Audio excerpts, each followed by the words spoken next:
that was from? Anyone? Ferris Bueller's Day Off. So Ferris Bueller's Day Off came out in 1986, and it tells a story of a high school student who is just so sick and tired of school that he fakes being sick and then goes out with his friends and has an unbelievable day. They went to the top of the Sears Tower, visited the Museum of Art, ate lunch at a fancy restaurant which they didn't have to pay for. They went to a Chicago Cubs game, and if you know me, there's nothing better than that. And they took part and actually sang in a parade. Sounds like a pretty good day, huh? So why did they have to do this? Well, because they had to get away from Ben Stein, that boring economics teacher who just drones on and on and on. But as we saw in our scripture today, this isn't the first time that a teacher has practically bored a teenager to death, is it? We've got Eutychus. He's this young man. Actually, better translated from the Greek, means teenager. And he's sitting at the back of the church, just falling asleep as Paul goes on and on and on. So Eutychus is back there sitting in a window, drifting off. No one seems to notice. Eventually Eutychus loses all control and falls asleep. And out the window he tumbles. Down 3 stories onto the ground and is pronounced dead. Now you may not realize it, but this is still happening in our churches today. Obviously I don't mean literally, but in every church there's at least one young person who is falling out of the church. They're falling asleep in the back, and they're continuing to go unnoticed, continuing to be marginalized until they fall out of the church altogether. Every single church, there are young people who feel no connection to the church whatsoever.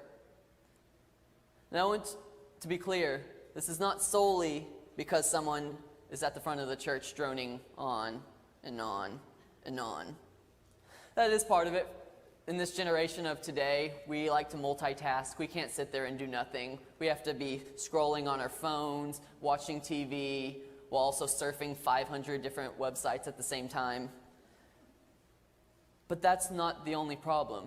If you think about the story, yes, it mentioned that Paul was droning on, but where was everyone? They were in there in the center, focused on Paul, while the young people were in the back, separated, sitting on a windowsill. No one noticed them.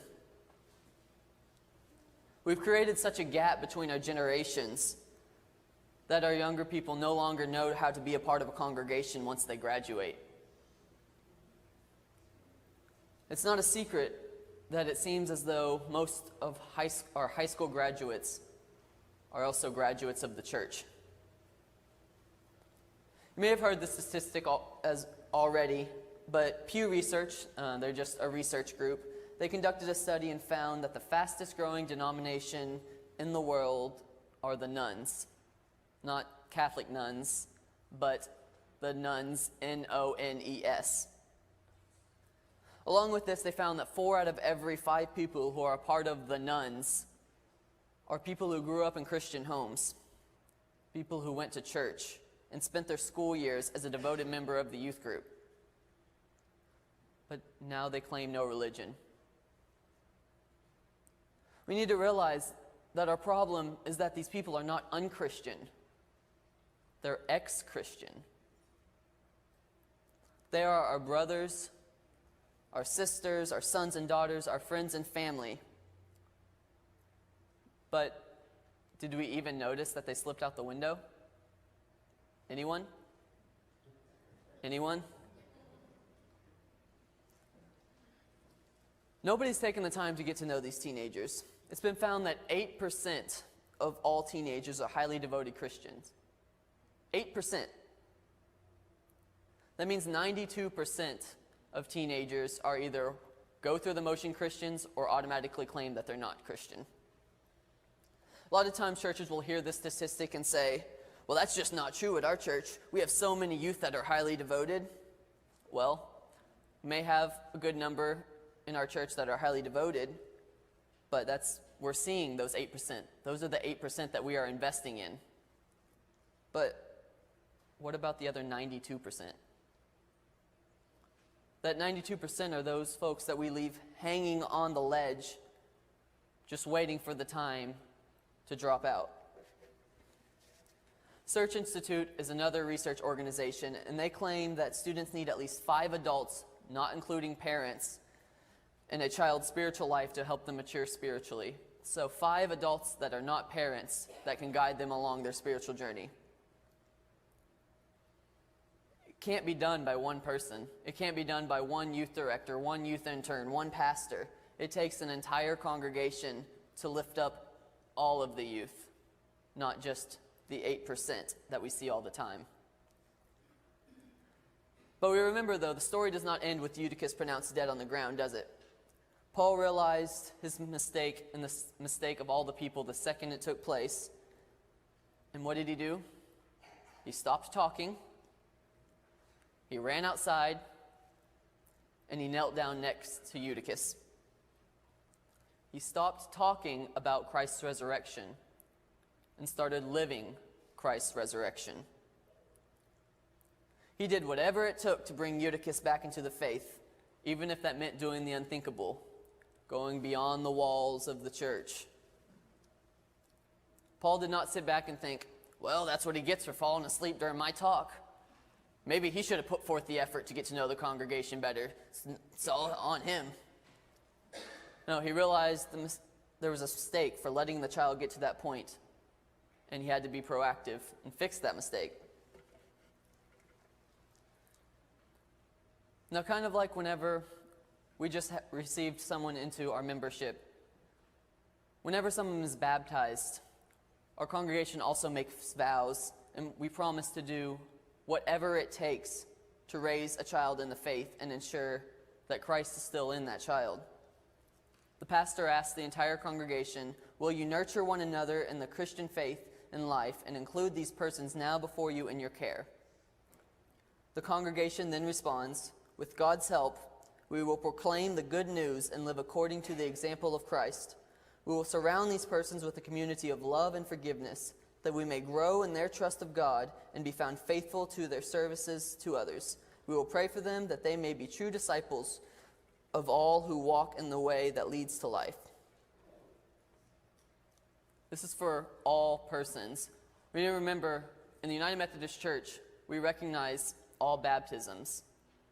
So therefore, when we make this vow, we're not just saying it's for this one person we see baptizing right now.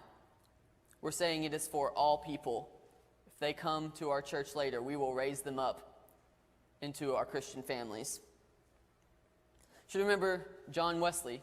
He had a famous quote and said, Christianity is essentially a social religion, and that to turn it into a solitary religion is indeed to destroy it. Christianity can't happen alone. Faith dies. Faith is destroyed whenever it is done alone. True Christian faith grows within a community, and that is a community of all ages, not separate from it. There's a psychologist who kind of explains this in social terms. His name is Lev Vygotsky, and he studied development and found that development only happens through social interactions. He explains what he calls the more knowledgeable other, which is pretty self-explanatory. The more knowledgeable other is just someone who knows more about something than you do. So for example, if there is a student who does not know how to multiply, the teacher then becomes the more knowledgeable other and helps him develop strategies of multiplication. In our spiritual lives, we can't get through without more knowledgeable others. We need those who have been through what we have been through, who have experienced what we have experienced, and guide us along the journey. Youth need constant relationships with 5 non-parental adults to help them along their spiritual journey. They need 5 at least 5 more knowledgeable others. Now I know, as I said earlier, part of this scripture is about how Paul drones on, never keeps talking. So, I promise I have one more story and then I'm done.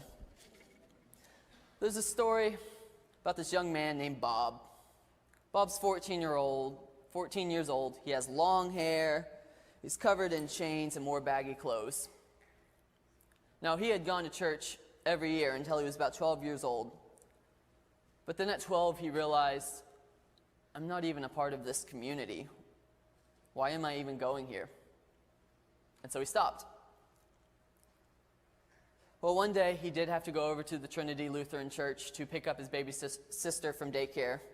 And as he was picking her up, there was an elder woman named June who stopped and said, "Would you like to earn some money? Our church's camp is having a work day, and I can drive you there and pay you for your work."